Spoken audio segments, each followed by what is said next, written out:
Welcome back to Career Compass, where we interview professionals about their jobs with the goal of learning more about the careers available to us. In this episode, we'll be having a conversation with Dr. Miles, who is a licensed psychologist. Whoa. How did you get into the job? I actually got into this job when I was in undergrad. I was working with group homes with people with intellectual disabilities, used to be called mental retardation. And I saw that people kind of ignored them when it came to mental health. Like, oh, it's just because they have an intellectual disability. And so I started out in social work. That was what it was in undergrad at first. And then I started working with them and I was like, wow, they have anxiety and depression too. This is a population that people don't really, they just say, oh, that's all it is. And that's really where it started. It just started out from there. And I switched my major over to psychology and it took off. Great. And then after that, you decided to keep going to all the way to clinical, right? Yes. What kind of led up to that? In order to, I had to do some research. And I know I wanted to just be a psychologist that worked on my own, if at all possible. My whole goal, I will not lie, at one point was to have my own practice. Have this practice where I would do therapy and have testing there, as well as social workers to help with case management, speech therapists, occupational therapists. That was my goal. And in order to do that, in where I lived at that time, Kansas, you had to have a doctorate in order not to work under somebody. And so I was like, I gotta go get my doctorate. And then I moved to Texas. And master's level, you still needed to work under somebody. I was like, yeah, let's just go ahead and get this doctorate here so I can do my thing, hopefully one day. Okay, so you just knew that you wanted to own your own practice, and so getting the doctorate was what you needed to do in order to get that. Mm-hmm. Okay, can you tell us about everything you do as a psychologist? Oh wow. Currently, I am I'm a clinical psychologist, and we can talk more about the different types of psychologists. But I'm a clinical psychologist who does primarily testing. So I do the assessments. I do personality, IQ, and academic testing. And with that, I see children and adolescents currently. I've seen people all across the lifespan. So from I'd say probably as young as, actually the youngest that I've actually had is a 3-month-old. And that was a child in foster care. So it did more developmental, all the way up to those in their 60s. So currently right now it's children and adolescents and occasionally some young adults. And I also supervise about 6 to 7 other clinical psychologists. So I'm the director at my current place of employment. And I help with establishing the programming and our processes and the administration of the assessments that we're going to do, kind of setting up that protocols, what it'll look like for each of the populations that we work with. So we work with people in general public. So I work with the people, just everyday people calling like, hey, I think I have some concerns for my child. They may have autism. That's actually my specialty, autism and ADHD.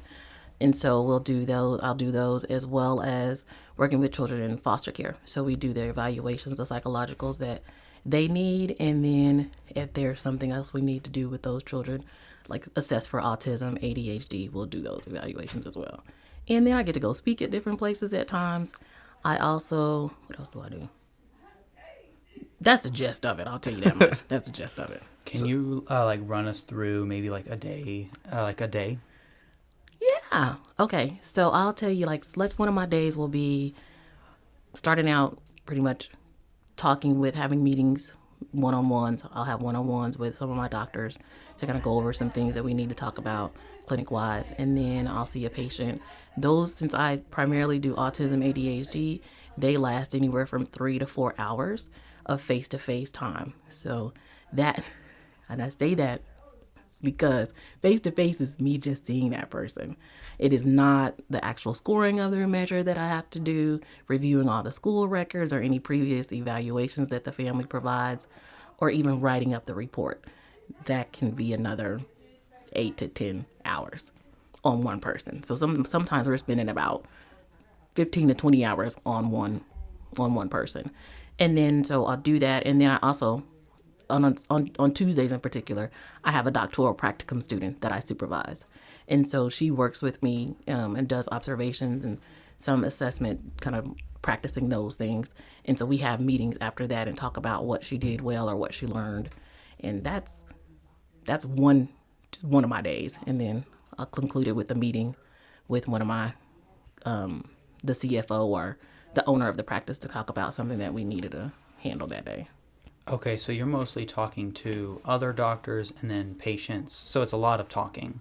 A lot of talking. Okay, and how about on the computer, desk office work, a lot of that too? Yes, there's a lot of administrative. Luckily, we have quite a bit of administrative staff that support in scheduling appointments. If I would tell you this, if I had my own practice, starting out, I would probably do a lot of that. Calling, scheduling appointments, running insurance, doing all those great things, or try to contract out with people.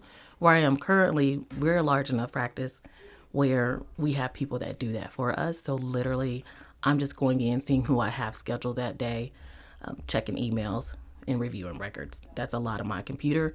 But I also, when I do my interviews with my patients, I'm actually talking and typing at the same time. So that helps me out a lot versus having them fill out everything on paper or me writing it down and then trying to type it into a document.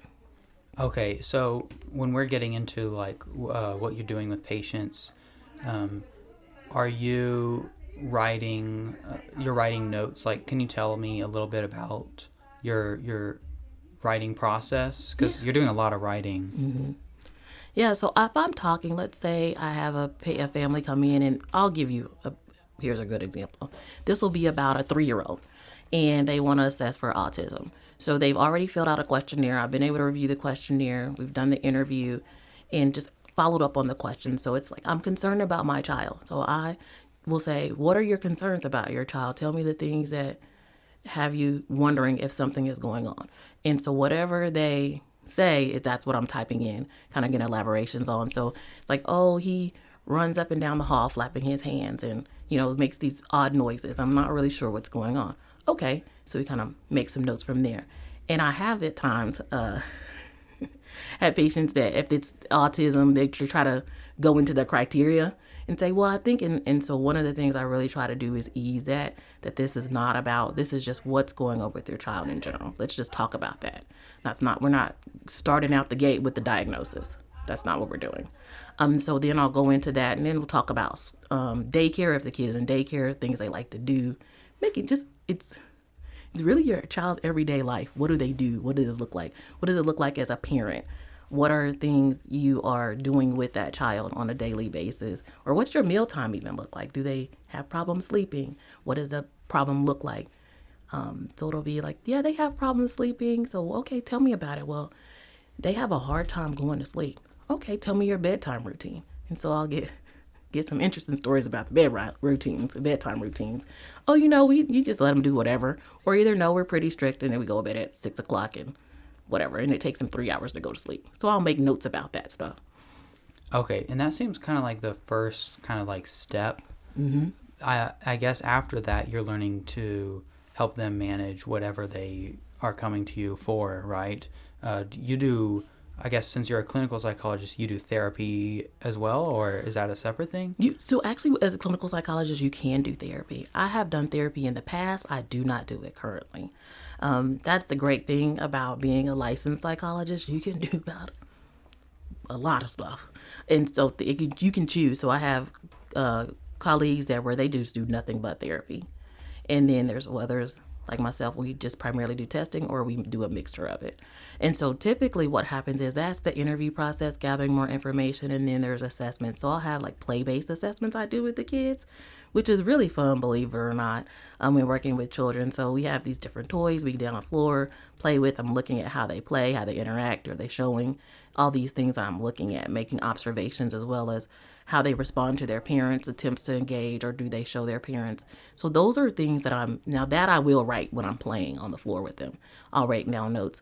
And then what happens is I take all the information that's been gathered, because the parents do fill out questionnaires like other questionnaires too. So I'll take all that, we review it all, and we write it up in a report. I'll write it up. And what I do then is have a meeting with the family virtually. Typically, that is virtually. And we talk about next steps or talk about diagnosis, because that's mainly the goal that families usually come for. Like, what's the diagnosis? And so the importance of the diagnosis is not a label, right? We hear that, I don't want a label. It's not about labeling. It's knowing how to treat. And so the diagnosis itself kind of guides the treatment. So then I'm able to talk to them about, so we need to do speech therapy. Let's get a recommendation in for speech therapy, occupational therapy, or whatever services. And even sometimes even as basic as, let's talk about a sleep routine. That's at a young age, let's talk about this for your child. This could be playing a role in why they're having such a hard time going to bed at night, turning off electronics a certain time, all those different things. Okay. So, like we said before the episode, I've been here for like 11 years, right? And like being with all the same people and seeing people come in and go. But every year it seems that there's a constant what people want to do, which is being like a psychologist. It's like everyone goes to college tours and they're like, I wanted to see like what the psychology like classes were like and all that stuff. And I'm just curious, maybe just like why is that a thing? Or why do a lot of people want to do psychology, you know? We want to help people. Ultimately, that's what I know when in my experience in talking with people, and they say, and I say, when I say people, even younger people, it's they want to help. And so it's, how can I help? And also knowing that mental health is real, like mental illness is real, and what people want to know, what can they do to make it not, have less of a stigma behind it, make it more approachable for people to want to come and actually get help when they actually need it. That makes sense. But although I do see a lot of times, like, maybe help us understand this, like, you always see people going off to college and they're like, I want a major in psychology, and then they get their bachelor's in psychology and then they're kind of stuck. Mm-hmm. What does it take to go to that next level, because there aren't that many psychologists, Right. One of the things I would definitely say is research, because a lot of people think with your bachelor's in psychology, like, I can go out and know you're going to be a case manager. You can't really practice. You can work in the psychiatric hospital as a case manager or some type of lead assistant, things of that nature. But it's going to be your research and knowing what you really want to do with that psychology degree. Like, what do you want to do? If it's one where you primarily want to do counseling, that's great, because in the state of Texas, they have licensed professional counselors. So you can go into counseling. And then there's a master's level psychologist. So you could still be a psychologist. You'd work under a licensed psychologist for a period of time until you can actually apply for independent licensure. But I think a lot of it's going to be knowing what it is you want to do with it. Because that's usually what I hear. It's like, well, I got my bachelor's, but I really didn't know what all was out there. A lot of people don't know that there's other parts of psychology. There's clinical psychology, of course. There's forensic psychology. And you have your research-based with your psychology. And then you have your, what's the other one? Your industrial and organizational psychology. And people are like, oh, what is that? So it's so many different types. So I honestly say researching and knowing what you can actually do with the psychology degree is what's going to be your first step, because it lets you know what you can do after that. And there are people that get doctorates and masters in psychology that actually didn't get a bachelor's in psychology. So that's plenty of people in my doctoral program where their bachelor's was in business, which actually can be an awesome skill set if you ever want to have your knowledge set, if you ever want to have your own practice. Okay. And I guess that's kind of like a good general advice too, like have a goal when going to college. Yeah. Yeah. That's why those tours really help, because people, what was it? UNT, I think was the TW and UNT one, where people went to and then like looked at the psychology like classes and they're like, oh wow, this is like really hard stuff to do. Like, I don't know if this is really what I want to do. So like if you went in there with no research or no goal and just went in there expecting it to be easy, you would just be so stuck, Yeah. Yeah. What can you tell us like a little bit about that? Speaking of schooling, like that process and the education. Can you walk us through like each step of the education? Yeah. So like I said, I started out with my bachelor's and I started in social work, but I transition over into psychology. And so I will say this part. Know that even if you start out going to college and you have this focus of psychology or something like that, it might change midway, and that's okay. But I started out with the bachelor's program, and then what I did was I did some research once I moved, because I lived in Kansas before I came here. But once I moved here, I did research into the colleges that had master's programs as well as doctoral programs. I myself personally didn't want to have to keep going to different schools. Some people do that. You can go to a different school for your master's and later on go to another school for your doctorate. It depends on what you want to do. I know that with my master's, I wanted to still stay at the same school so I don't have to try to move state from state, because oftentimes people do that. And I also wanted to just get licensed in Texas as a master's level psychologist so I could still make some money while I was getting my doctorate, because that's a big piece of it. And so with that master's, once I applied to the schools, well, let me back up. You look and do the research on the schools, see what they actually require. Some schools require GREs, which is a test that just to get into grad school. They kind of want to see where you are knowledge-wise, and one of those other standardized measures. So you look to see what that is. You look to see, how much does this school cost? I went to a private school, so that was a lot more expensive than, your public. So looking at that, did that, got into it, great program, and then just transition. I actually was able to what they call matriculate into the doctoral program, which was just fill out a form saying I would like to transfer over into the doctoral program. And based on my performance at the master's level, it was literally a 10-minute interview and I was in. How much did you know, about... when you're getting your bachelor's, you learn a lot of psychology, and then you're getting your I feel like I'm trying to understand the difference between more psychology in your master's, and then you get your doctorate and more psychology. What's going on? Good question. That's a really one. So I will tell you this now. Your bachelor's in psychology is a lot of history. It's a lot of just the basic theories and who came up with the theory. Like cognitive behavioral therapy. We talk about who came up with that, and Freud. Everybody knows about Freud. Everyone, he was the founder, right?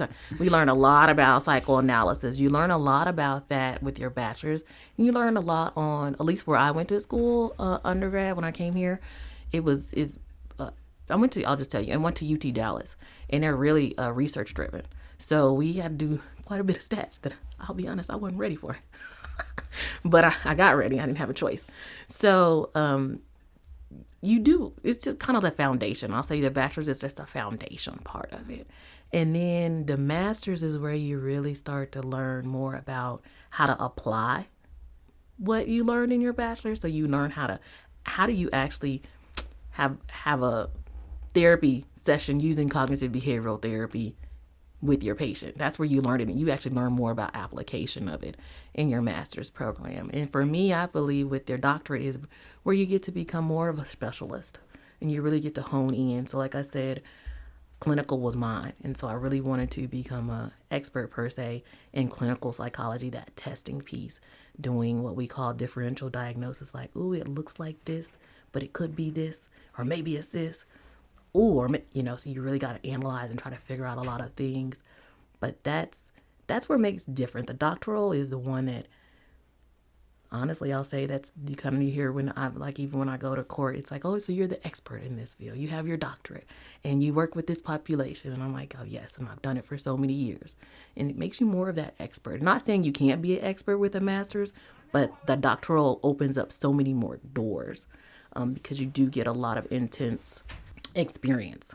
That connects some dots for me, because I was wondering why there are more jobs available once you get in your master's, and then even more once you get into your PhD when it comes to psychology. And that makes a lot of sense, because you're obviously, to get paid, you have to present value, and being able to apply that in your master's and your doctorate and specialize, that makes a lot of sense. Mm-hmm. So those were the progressions school-wise, but can you tell us a little more about the progressions when it comes to your actual job, like the lowest position you can start to the highest? That's a really interesting question, and I thought thinking about that question because I really think it depends on the area you work in. So I started out with nonprofits, and I'll tell you right now, there's not a lot of money even with a doctorate. Like, it's a nonprofit, and I started out when I say nonprofits, they were mainly smaller in like community mental health. So you go in knowing you're not gonna get you're not gonna make six figures. That's not happening in a nonprofit community mental health. But the experience I gained actually opened the doors for me to be able to move up and apply for positions, or not even apply. People saw my skill sets and what I had, and be able to go into more of a six-figure range. But what can happen, honestly, when you look at the pay scale, it's going to be experience that really helps out with that. You'll have your doctorate, and if you're your first year or second year into what we call early career psychologist, if you're working for corporate, it might be a little bit different. But if you are in a nonprofit or private practice, or even if it's a private practice that you don't own but with other psychologists, you're looking at, most of the time you're looking at around 70 to 80, kind of starting there. Maybe in some places it might be a little bit lower, but that also depends on where you live at too. So but your experience is going to get you a little bit further, as well as your specialty. So I will tell you this. I am a clinical psychologist. However, if you were to pursue forensic psychology, that pay is well past six figures. You could possibly be well past, because in forensic, right, you're doing the assessment and the testing and stuff, but you're in the criminal justice system at this point. So you're definitely going to be more of an expert, and you're going to be called upon, and it's a lot of parties that are involved when you're doing that kind of stuff. So yeah. That actually leads us into the next question.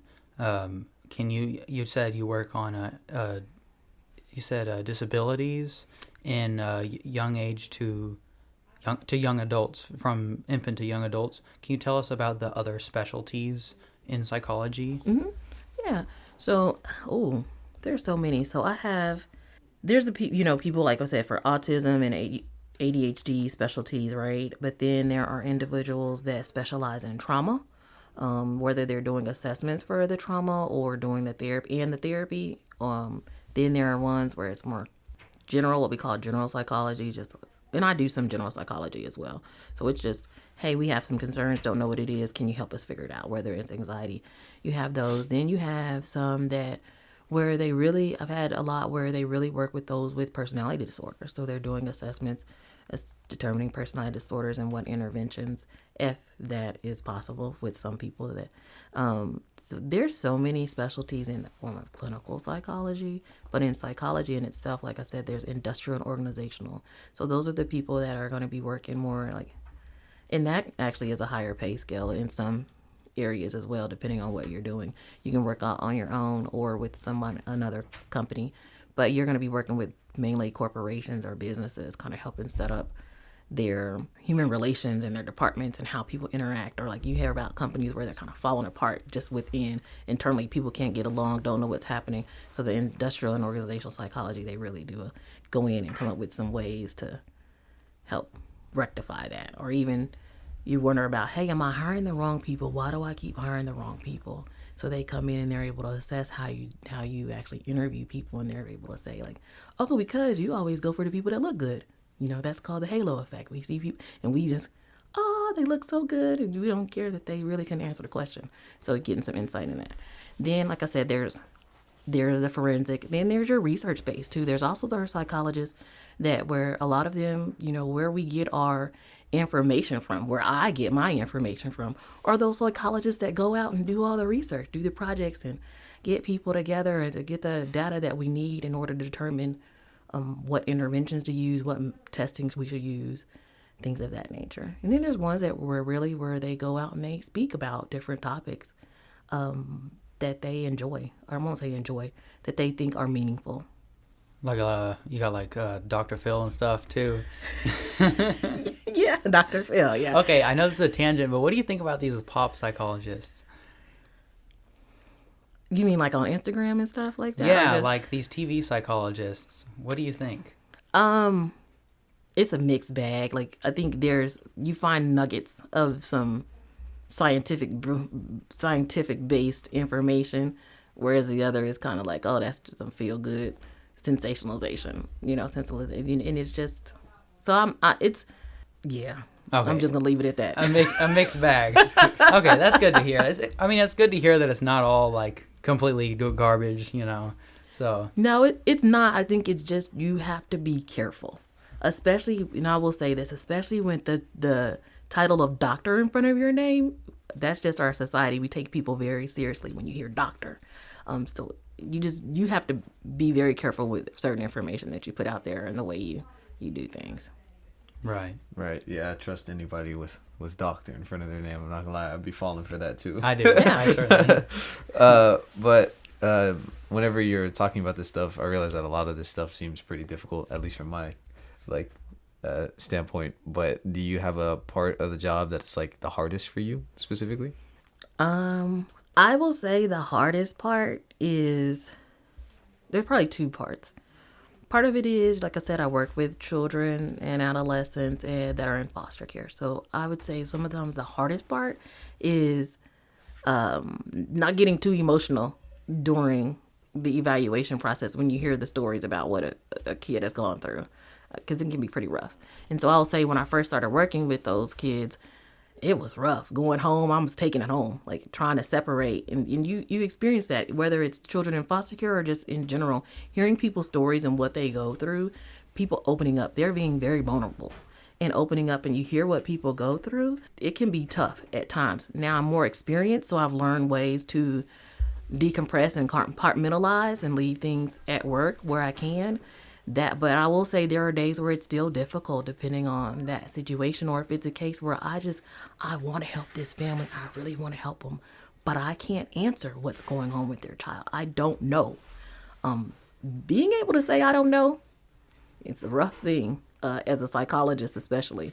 But I also think it is a good thing to be able to do, because you're able to be just honest with somebody and say, I'm not really sure, but we're going to see what are some ways we can help you.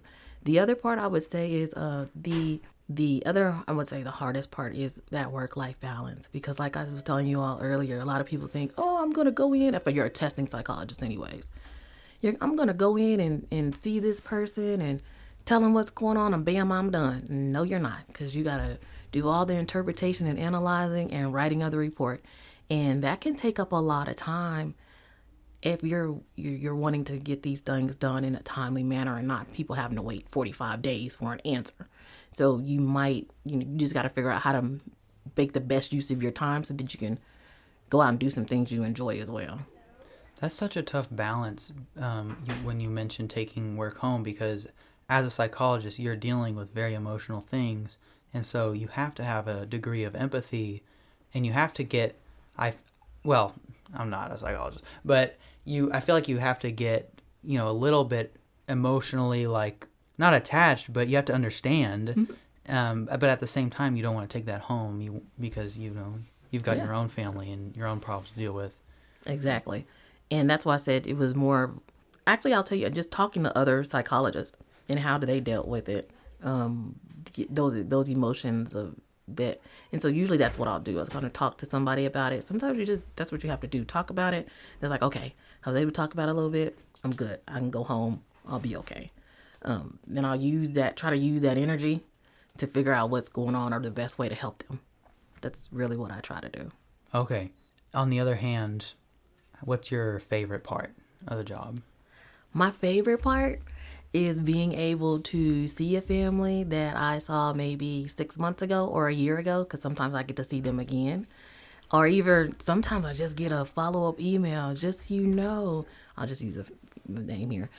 Johnny is doing great. He started his therapies. He's talking now. He wasn't talking before. We appreciate all the guidance you provided, or just the progress. To hear about the progress, man, and to see progress, that's one of the best things ever. Yeah. That's awesome. So this part, when it comes to stories, like you said, you just had that, make up a name. So this part could get a little sensitive or anything. But do you have any good stories that that you can share with us legally? And, Yeah, I mean, oh, there's so many. I'm thinking about one in particular. I had a kid where we were trying to we just doing our thing, in terms of our play and all that kind of stuff, and comes up and I'm like, oh, does he do this stuff at home? And they're like, no, I've never seen him do it. And he takes the doll. There's a part where we play with the doll, and he takes the doll and he just starts taking all the clothes off of the doll, but he's feeding the doll, and then he starts feeding the doll, and we're like, what's happening? We're like, we don't know. And then he takes the doll back up to his mom and holds it up, and then he takes it and he dumps it in the bathtub, but he keeps dumping in, we have a little play bathtub, and he keeps dumping it in the bathtub, and then he just kind of like drowns the baby. And you're like, what's happening? And so I'm like, what is he been watching? And they're like, we don't know. We've never seen him play like that's what we call like pretend play. They're like, we've never even seen him pretend play, but it was hilarious just to watch the steps of it all. And like, this poor little baby doll is just over here. He took his juice, actually. That's what he did. He took his juice pouch and just went to town on drowning in this little baby doll. So Yeah, I definitely remember being like a pretty evil child when it came to like my toys and stuff and all the things. Arms be popping off, and man, I found like some old toys like that'd be stuffed away, and they're just tore up, like they're unrecognizable. It's bad. Yeah. oh yeah, and I'll give you one more story where I had a kid and it was like, oh, we think he may have ADHD. The parents are like, I think we get a lot of complaints. I'm like, oh, okay, we'll see. Get him in there. You guys, by the time we left, my office was complete disaster zone. He went from I didn't even think a Kleenex box could be entertaining. It became a ball and was flying across the room, Kleenexes, pens, and everything. And I was like, this is what you go through every day. And he was having the time of his life. The time of his life. And my office was a disaster zone. Like, disaster by the time we finished. But it was, in the end, all I can do was laugh, because I'm like, well, I think we know what's happening. Yeah. Yeah. Do you ever have to tell them like, like, hey, put that down, like, Yeah. right? Yeah. I will, yeah, to be honest, yeah, especially if it's something. Now, I try to make my space a safe space, so families, because they get enough already when they're everywhere else. So I don't have a lot of stuff in there. That's what made it all the more interesting, because he found something. But what I try to do is, let them know, like, hey, it's a safe space, they can do it. But if they start to hurt, like, there's something where they can hurt themselves or put anybody else in danger, then I'm like, okay, nope, time out. And that's when I'll kind of use my stern voice, and they know, like, okay, let's stop. Yeah. I wanted to go back, and actually, those were good stories, by the way. Yeah. Probably the best we've had so far. Yeah. Almost the best. No, But- I think that goes. but I think pretty that's good, the pretty best. I think that's the best. But I wanted to go back a little bit to a question you answered earlier. In psychology, and you kind of already answered this, but like, is there a good work-life balance generally in the field of psychology? And can you tell us like how many hours a week on average you work, or maybe your coworkers as well? I think the work-life balance is going to depend on, one, what you do, but you have to be so intentional. And I know we use that word a lot, but you have to make it happen.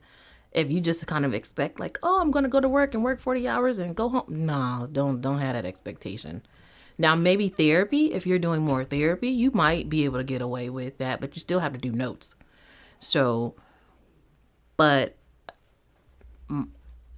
okay, like I said, I'm a director, so it's a little bit different. So my hours are a little bit longer probably than some other people, but I'll tell you, like, before I became a director, we're usually looking about 60 plus hours if I'm writing my own reports.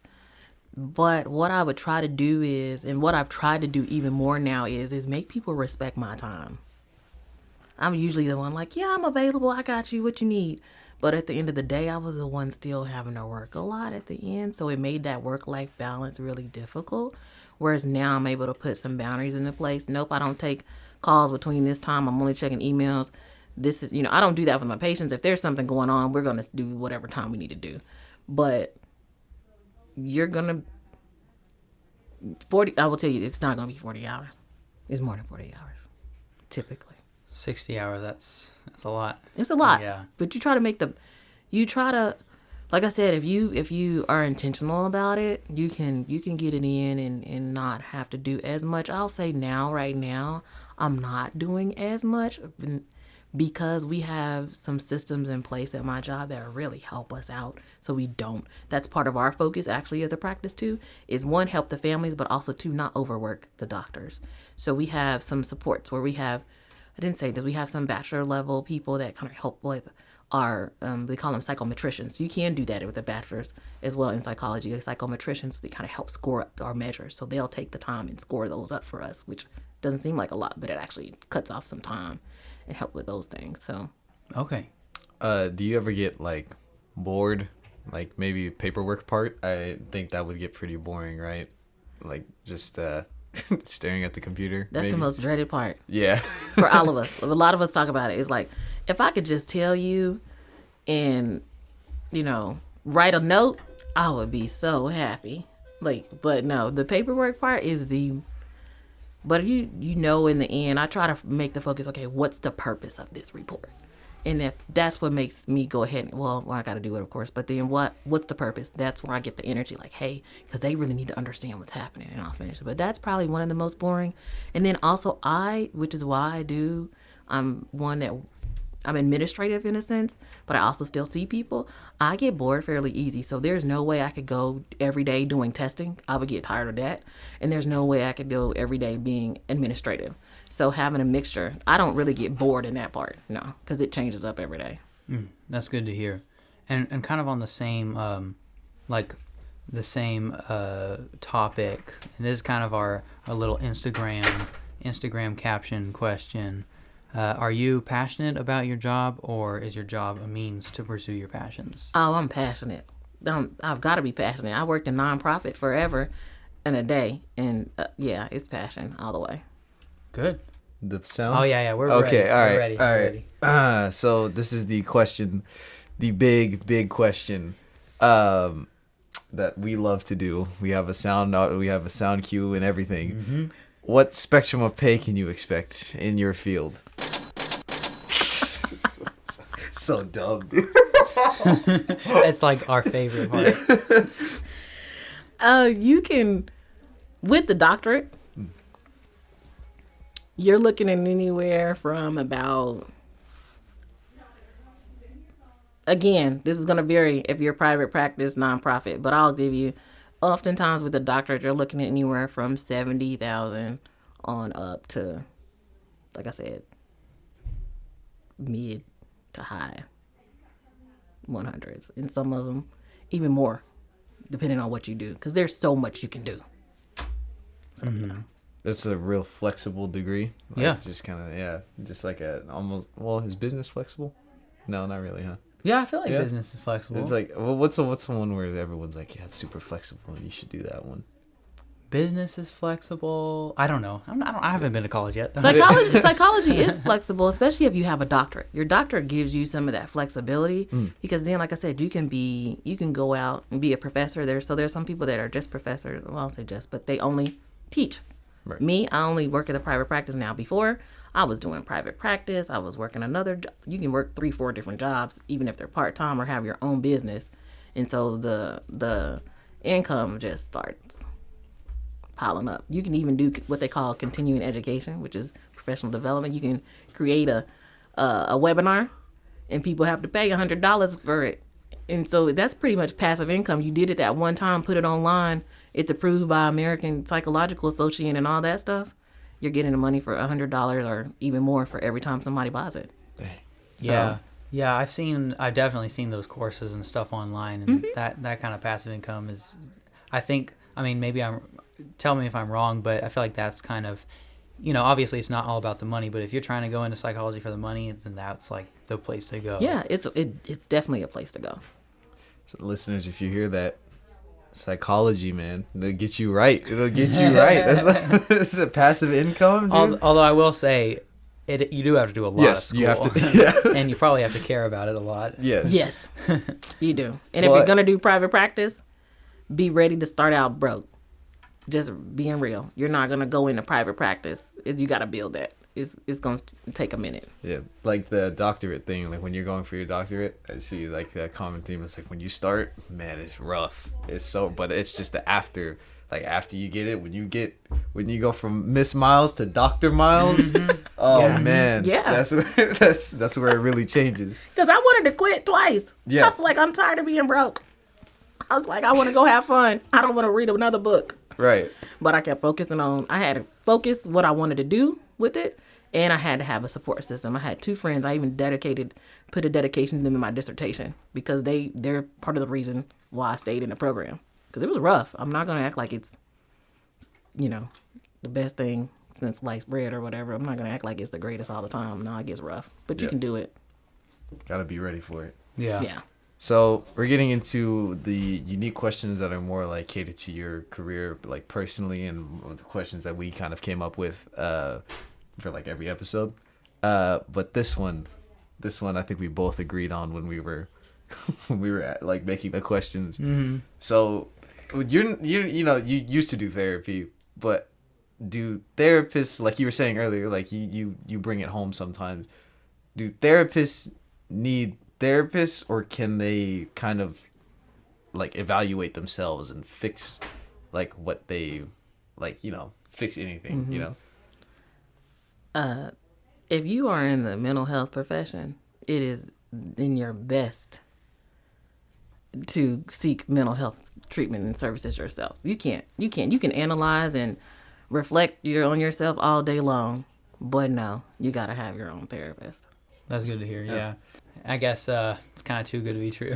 To be like, boom, I can fix myself. Yeah, it's kind of like the whole thing where one of the reasons why we can't, as psychologists or even counselors and therapists, you can't provide those services to your family and friends. You're not objective as much as you say you want to be. You're not, and it just is so murky and muddy. So yeah, and one of the things I did get to experience, that was one of the requirements actually in my grad program, is that you went to therapy so you could see what it was like on the other end. Mm. And I think it was a very humbling, I will not lie, because I'd never gone to therapy. It was a very humbling experience. That's like the taser and pepper spray at like the police academy. For the police officers, it's you like, get to... This is what you're about to put on other people, so get ready. Get practice on. I like that. That's nice. That's a good thing that they do. Yeah, I really like that. Speaking of, you were talking about your friends and everything. Obviously, you can't do therapy on your friends. But do you ever like catch yourself psychoanalyzing your friends? I love that question. No. Okay. I'm not getting paid. Okay, that's a good answer. That's literally my response when people ask me that. I'm like, I'm not getting paid. I may make observations because I'm an observant person by nature, but I'm not, and that's not fair to do to anybody anyways. But no, if I'm not getting paid, that hat is completely off. I'm about whatever we're doing. So at VT we have what is it, the Myers-Briggs? Is that what it is? Yeah. Myers-Briggs. We're very surrounded around that sort of thing. Do you think that's like an effective thing? Like it actually like, personality types are something that's actually like an effective thing to like, do maybe look at in jobs, or like, this person won't mix well with this person. Like, is it accurate? And also, what do you think about like all these online tests? Yes, like in general. I'll answer yours first. Okay. Yeah, they can be very helpful, actually. They can provide some insight. They're not the same type of personality assessments that we do in the field of psychology, but they can provide some. I tell people all the time, use it as a guide. Kind of like if you are, believe in astrology. It's a guide. It's not a dead set given. Like, this is hardcore truth and facts. No, it's a guide to give you some understanding. I think that's a good way.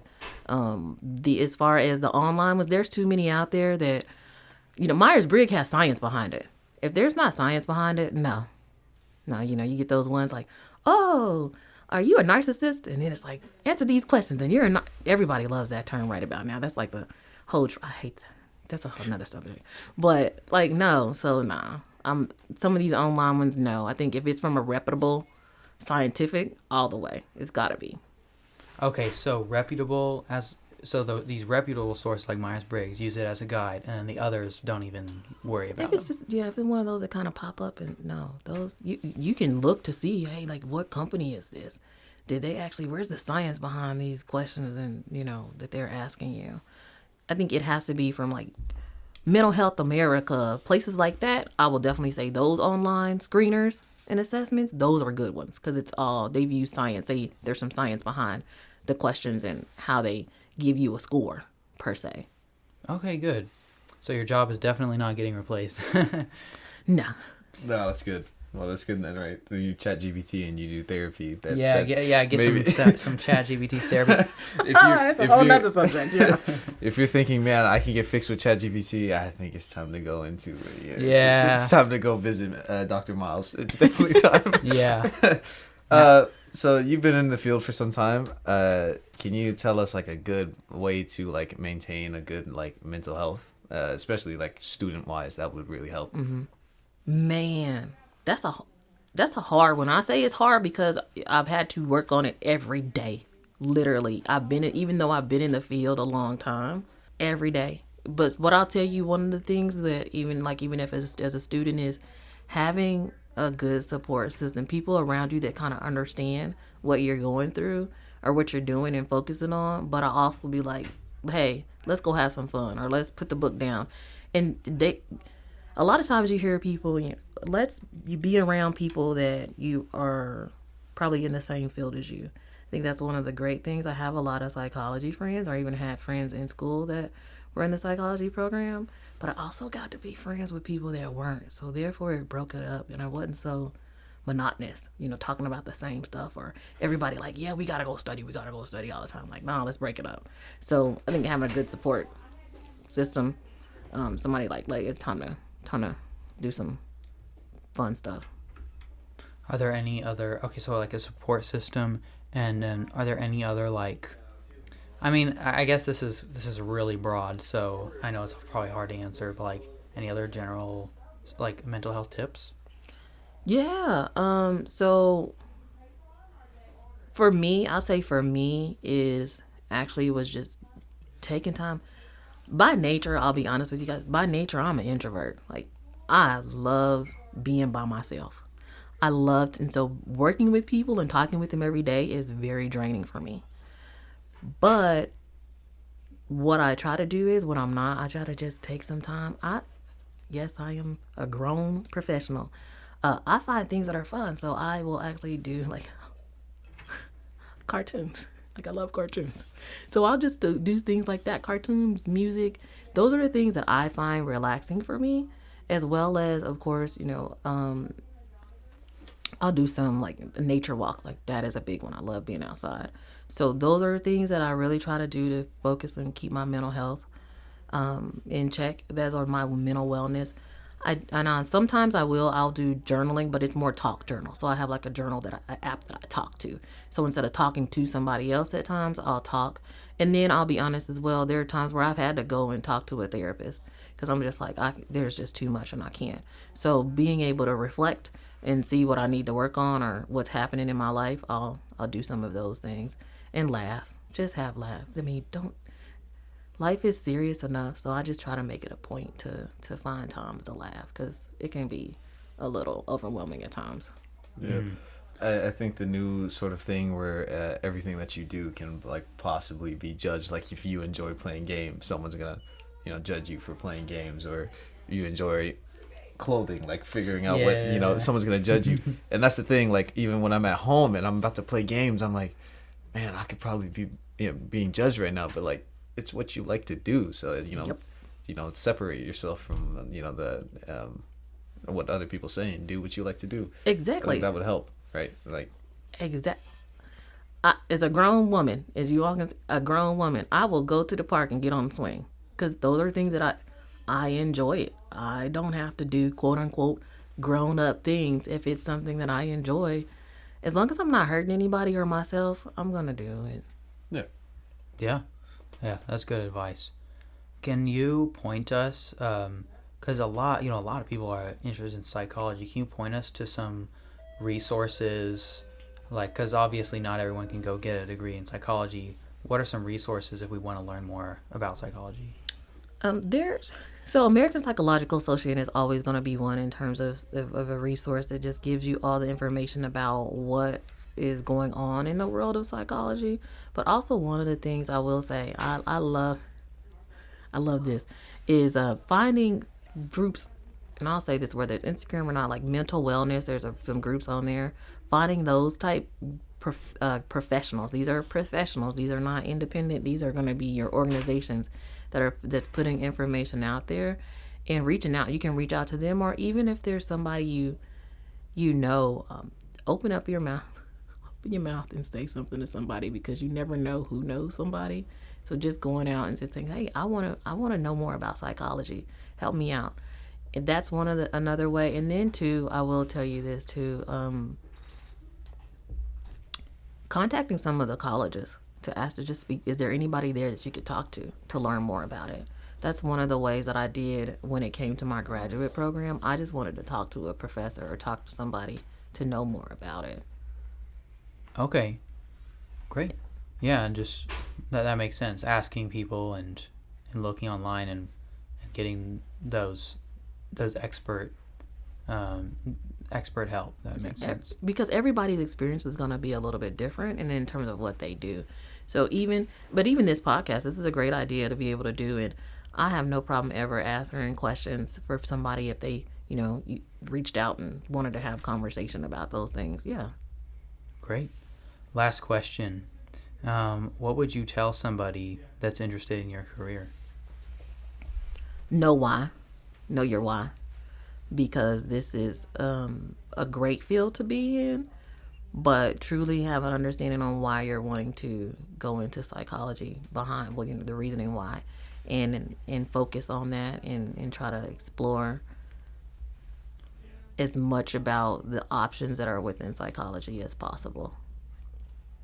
Yeah, I think the psychologist isn't a career that you can go to for the money. That's not like, you can't be like, oh, I'm a psychologist for the money, because then you're just not a good psychologist. You have to actually care, and I don't think I'm sure there's bad psychologists out there that don't care, but a majority of them in every field, a majority of them went into this with a reason and stuck, and that's why they were able to get past that hump of they have their bachelor's degree, and then they went further, right, because they had a reason to do it.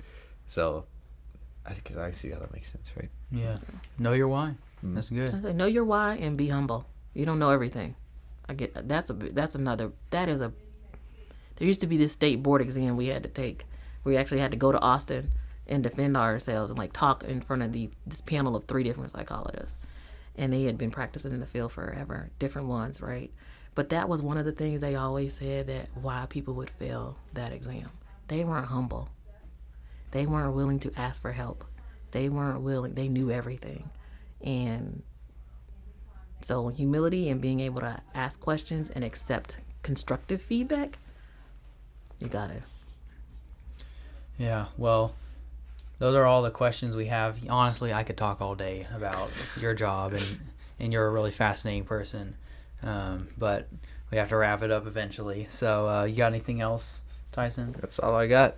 Thank you for coming out. We appreciate it, especially since we planned this way earlier on in February, and we were worried. We were like, "Oh man," we were like, "What if she forgot?" But thank you so much for remembering and coming out and giving us your time of day. So yeah, no thank problem. you. Thank you guys for having me. It was fun. I appreciate it. All right, see you guys later. All right. Ian, you got anything? I think that's all. Thank you everybody for listening. All right. Bye. Bye.